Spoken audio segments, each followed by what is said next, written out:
दशरथ नंदन श्री राम की, शिव धनुष भंजक श्री राम की, दशरथ नंदन श्री राम की जय, शिव धनुष भंजक श्री राम की जय, दशरथ नंदन श्री राम की, शिव धनुष भंजक श्री राम की, दशरथ नंदन श्री राम की जय, शिव धनुष भंजक। पिताश्री,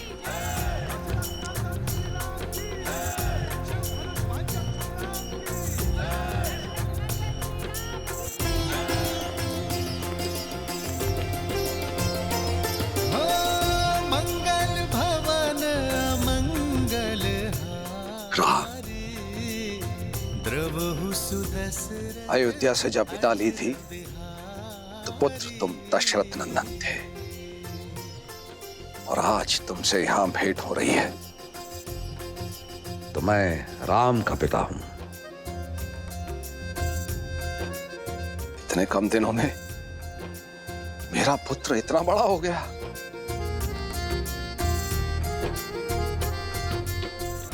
मेरा राम। आपकी चरणों की धूल के स्पर्श से ही ये सामर्थ्य पा सका हूं पिताश्री। इनका स्पर्श मुझसे आप भी नहीं छीन सकते। रघुकुल रीत सदा चली आई, प्राण जाए पर वचन न पुत्र, तुम्हारा स्थान मेरे चरणों में नहीं, मेरे गले लग जाओ पुत्र।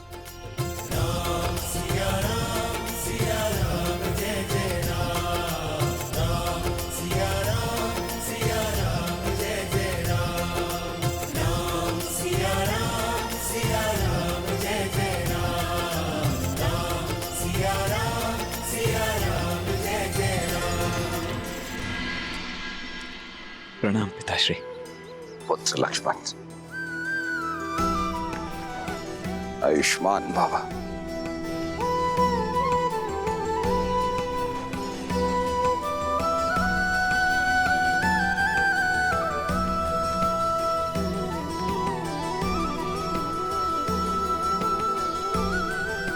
प्रणाम।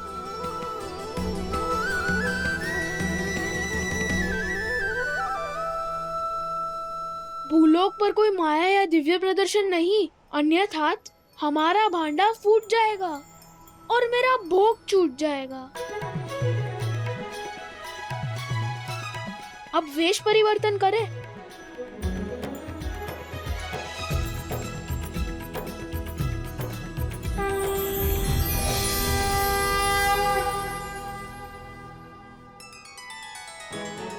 देवी सरस्वती और नंदी, संगीत का कार्यभार आप संभालेंगे। मैं वायुदेव, मैं विवाह का पंडाल बनाऊंगा। मैं अग्निदेव और मैं स्वादिष्ट भोजन का प्रबंध करूंगा। और मैं आपका सहायक बन जाता हूँ। भोजन जाएगा तो रसोई घर से बन के ही ना। उचित है, मैं इस समूह का मुखिया बनूं। त्रिलोकदर्शी साधु। और मैं आपकी सेविका।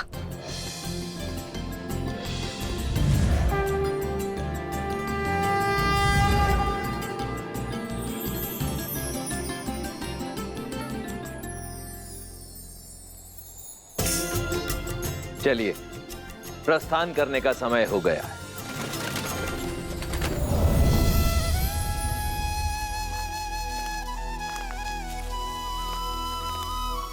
प्रभु, हम तो आपके ही पधारने की प्रतीक्षा में थे। हर कल्प और हर राम अवतार की भांति क्या इस बार भी मुझे आपका मार्गदर्शन करने का सौभाग्य प्राप्त होगा? काकभूषुंडी, आपको ये प्रश्न पूछने की कोई आवश्यकता ही नहीं, क्योंकि जो स्वयं मेरे प्रभु श्री राम की कई जीवन लीलाओं का साक्षी बना, उनसे अच्छा मेरा मार्गदर्शन भला और कौन कर सकता है? प्रभु, मार्ग तो मां सीता और प्रभु राम दिखा रहा है इस संसार को। प्रेम का मार्ग, त्याग का मार्ग और समर्पण का मार्ग। श्री रामचंद्र कृपालु भजु मन हरण भव भय दारुणम, नव कंज लोचन कंज मुख कर कंज पद कंजारुणम। श्री राम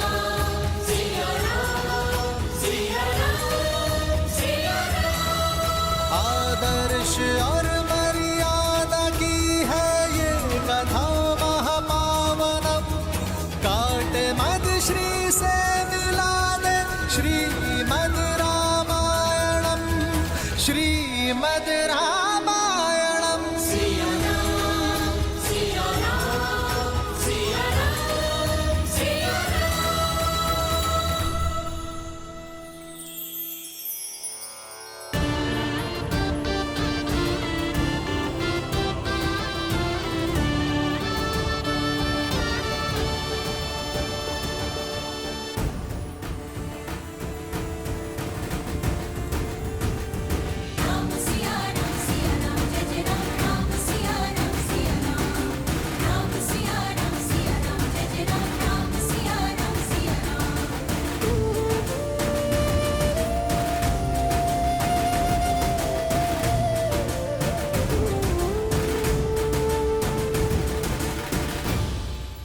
अयोध्यापति महाराज दशरथ, यह है मेरी पुत्री सीता।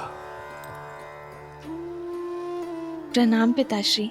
सदा सौभाग्यवती भवा। और क्या आशीर्वाद दूं तुम्हें पुत्री। रूपशील हो, गुणवती हो, और सात्विकता तो तुम्हारे मुख पर है ही।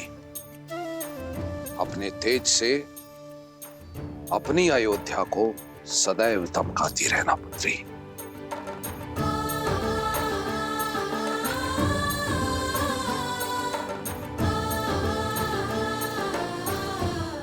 राम, तुमने गुरुओं से सीखी सारी योग्यता लगा दी है इस चैन में।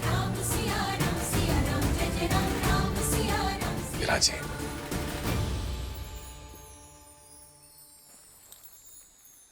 अयोध्यापति, अब मैं अपने परिवार से आपकी भेंट कराता हूं।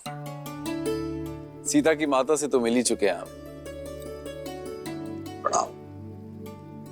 ये मेरी छोटी पुत्री उर्मिला, ये मांडवी, श्रुतकीर्ति। ये दोनों मेरे अनुज कुशाध्वज की पुत्रियां हैं।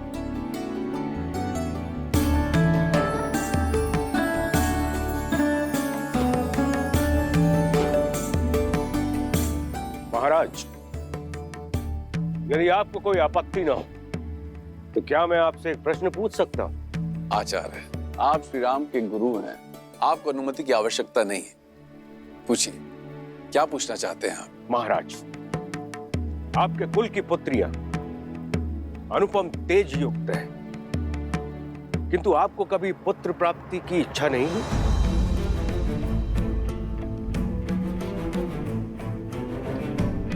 या फिर कभी इस बात का भय नहीं सताया कि आपकी मृत्यु के बाद आपको तर्पण कौन देगा, या फिर आपके लिए स्वर्ग का मार्ग कौन बनाएगा?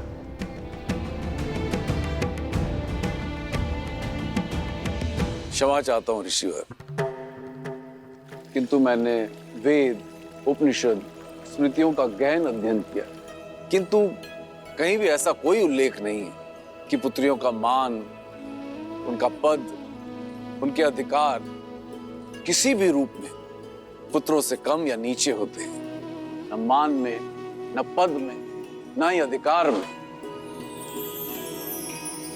मेरी पुत्री सीता ने केवल मुझे ही नहीं अपितु मिथिला को भी एक नया जीवन दिया। बंजर भूमि में अमृत की बूंद बनकर उभरी मेरी पुत्री सीता। जिस पुत्री ने मिथिला को नरक से बचाया, उस पुत्री के होते मुझे स्वर्ग की क्या चिंता ऋषिवर। और सत्य तो यह है, सीता के जन्म के बाद मैंने मृत्यु और मृत्यु के बाद की चिंता करना बंद कर दिया है। अद्भुत, अद्भुत मिथिला नरेश। आज मुझे मेरे एक और प्रश्न का उत्तर मिल गया। किंतु महाराज, मैं ठहरा नास्तिक और लोगों का यह मानना है कि मुक्ति जो है पुत्र प्राप्ति के बाद ही होती है। कदाचित मेरे मुक्ति के मार्ग के लिए ही महादेव ने मुझे एक योग्य पुत्र दे दिया है, मेरा जमाता राम।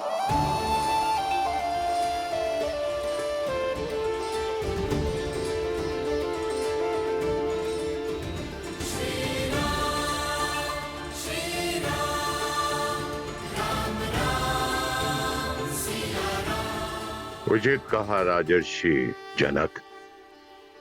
विवाह संबंध वर वधु के बीच ही नहीं, दो परिवार के बीच जुड़ता है। राम अब आप ही का पुत्र है। हम सबके बीच भी यही चर्चा चल रही थी मिथिलेश, कि क्यों ना आपको कुछ और पुत्र सौंप दिए जाएं। मैं आपका तात्पर्य नहीं समझा ऋषिवर। आपकी 4 पुत्रियां हैं जनक, और अयोध्या के 4 राजकुमार। इससे सुंदर संजोग और संबंध नहीं हो सकता। लक्ष्मण और उर्मिला, भरत और मांडवी, शत्रुघ्न और श्रुत कीर्ति का मेल आयु और गुण के अनुसार उत्तम होगा।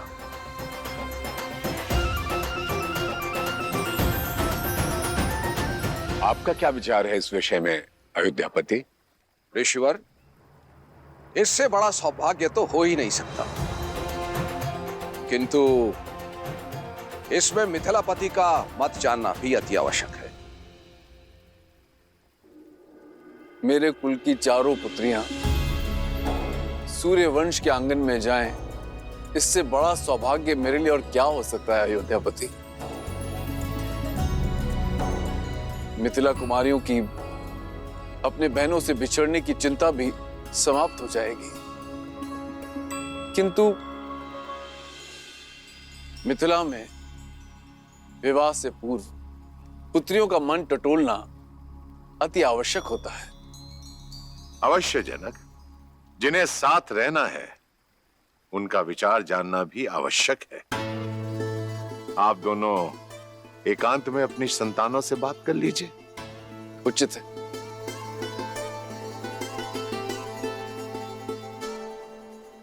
बोलो अनुज, प्रसन्न हो?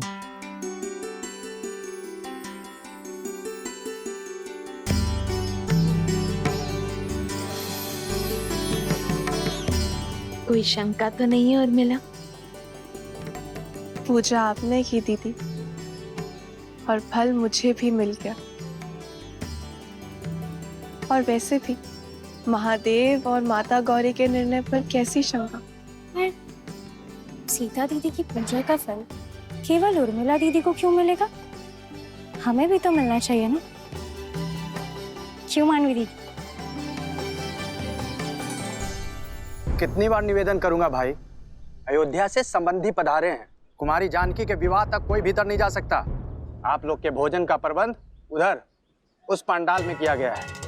भद्र, मैं भी तो कब से यही निवेदन कर रहा हूँ कि हम इसी शुभ विवाह के प्रबंध के लिए आए हैं। मैं आपको अपने दल का जब परिचय दूंगा ना, आप स्वयं समझ जाएंगे। इन दोनों को देखते हैं, ये दोनों संसार के सर्वश्रेष्ठ रसोइये हैं, और ये नन्हा सा नटखट बालक इनका सहयोगी है। और ये जो पंडित जी हैं, ये तो इतने प्रकांड पंडित हैं कि इनके ज्ञान की तुलना आप स्वयं ब्रह्मा जी से कर सकते हैं। और ये देवी जी जो खड़ी हैं, ये अद्वितीय नृत्यांगना तो हैं ही, परंतु जब वाद्य यंत्र पर अपनी उंगलियां फेरती हैं तो ऐसा लगता है कि स्वयं देवी सरस्वती आ गई हो। और मैं हूं इस दल का मुखिया राम आसरे, और ये हैं मेरी सहयोगी। अब हम भीतर जाएं? आओ। रुको, ये मिथिला का राजमहल है और विवाह राजकुमारी जानकी का। महाराज ने सभी प्रबंध सज किए हुए हैं, आपकी कोई आवश्यकता नहीं है। और हाँ, भोजन करना है तो आप लोग उधर जा सकते हैं। भोजन नहीं, हमें तो प्रबंध देखने जाने दीजिए। जाओ।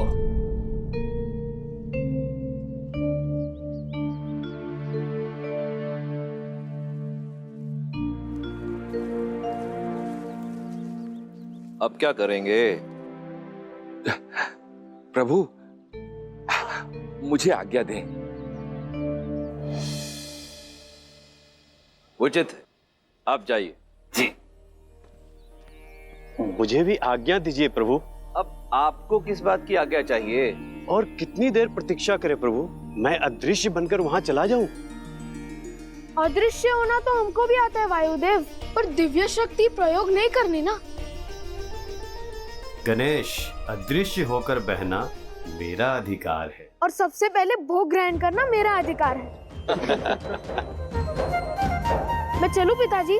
कोई कहीं नहीं जाएगा, सब यहीं प्रतीक्षा करेंगे। मैं कुछ सोचता हूँ। जो भी सोचना है शीघ्रता से सोचिए, भूख से मेरा पेट दर्द कर रहा है। मेरा भी भूख के मारे जान जा रही है।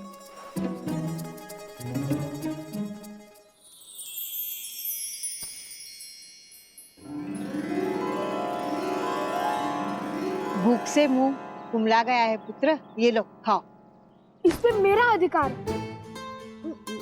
अरे तुम तो और भी ज्यादा भूखे लग रहे हो। लो ये पूरी टोकरी तुम ही रख लो। ये टोकरी का मैं क्या करूंगा माता, मुझे तो केवल ये रसीले फल चाहिए।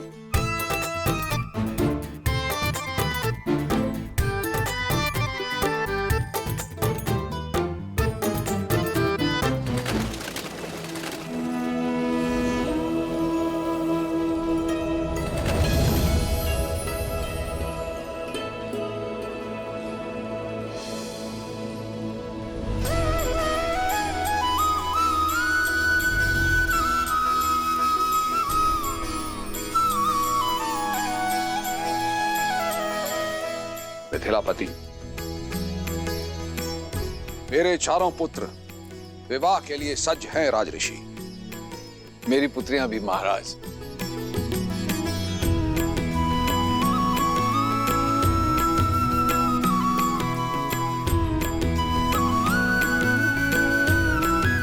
विराजी।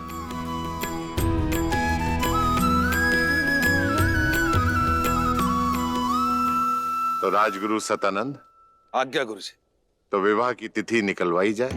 मैं शीघ्र अति शीघ्र संसार के इस पावन मंगल विवाह की तिथि निकालता हूं। रुको सदानंद,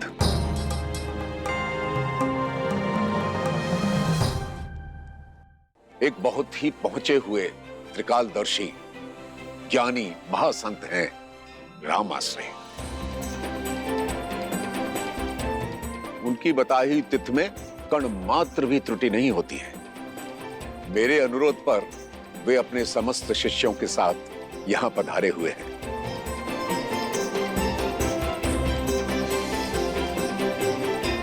मैं देख सकता हूं वो अपनी साथियों के साथ महल के द्वार पर प्रवेश कर चुके हैं।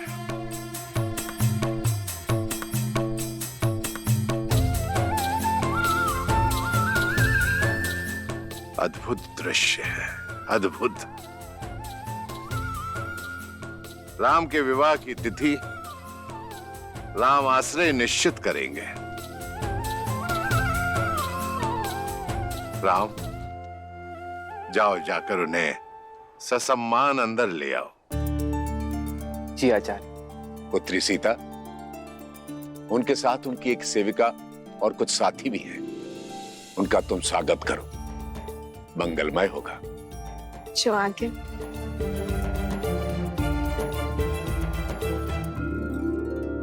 प्रभु, और कितनी प्रतीक्षा करनी पड़ेगी? अंदर जाने का अवसर कब प्राप्त होगा?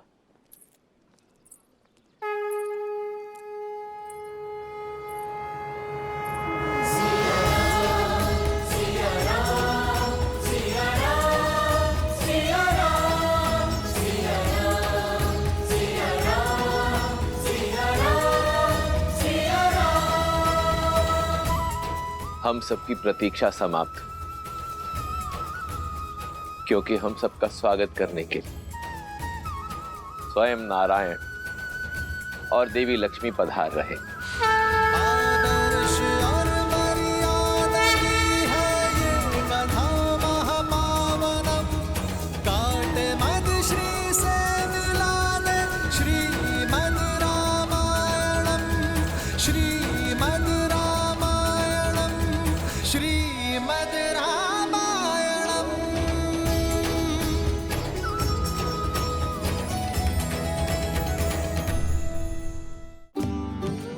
प्रणिपात त्रिकालदर्शी राम आश्रय। इस राम आश्रय के तो भाग्य खुल गए कि स्वयं श्री राम उसे लेने के लिए आए।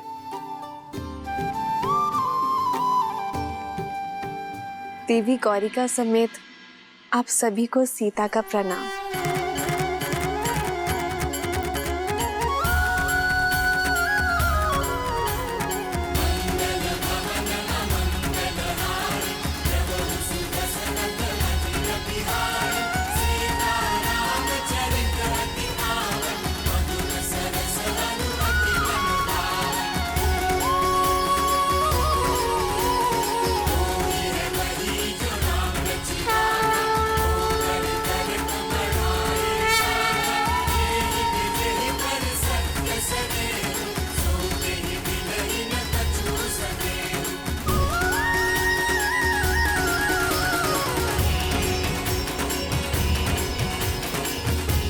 ये राम आश्रय आपको केवल ये भस्म ही दे सकता है, कृपया स्वीकार करें।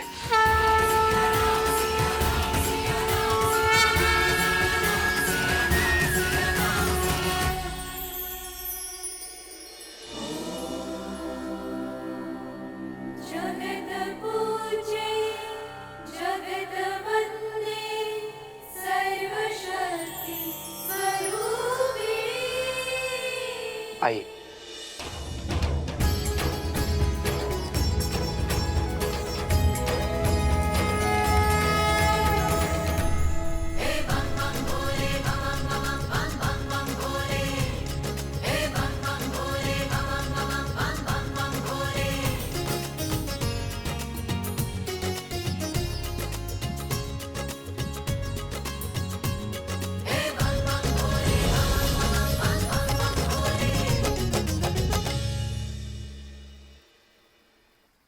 महाराज, ऐसी माया तो बहुत से लोगों के हाथ में है, किंतु क्या ये केवल मनोरंजन के लिए है या फिर इसका कोई और अर्थ है? यदि मन में भावना सच्ची हो तो पाषाण में भी भगवान, और यदि भावना सच्ची ना हो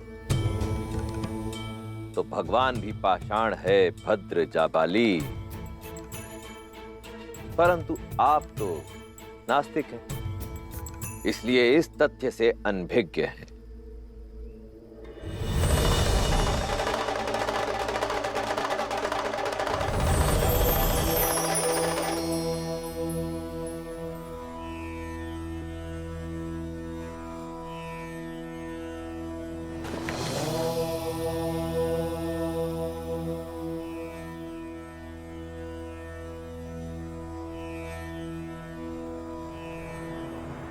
असंभव।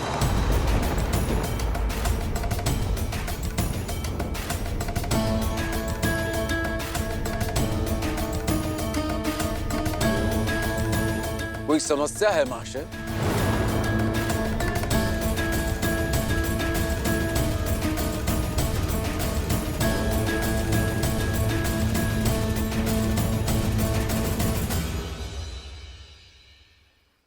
मेरे चारों पुत्रों का विवाह एक ही लग्न और एक ही मुहूर्त में हो बहुत ही आनंददायी है ऋषिवर, किंतु इस कारण मैं एक धर्म संकट में आ गया हूं। हमारे विवाह का मुहूर्त आपके लिए धर्म संकट पिताश्री?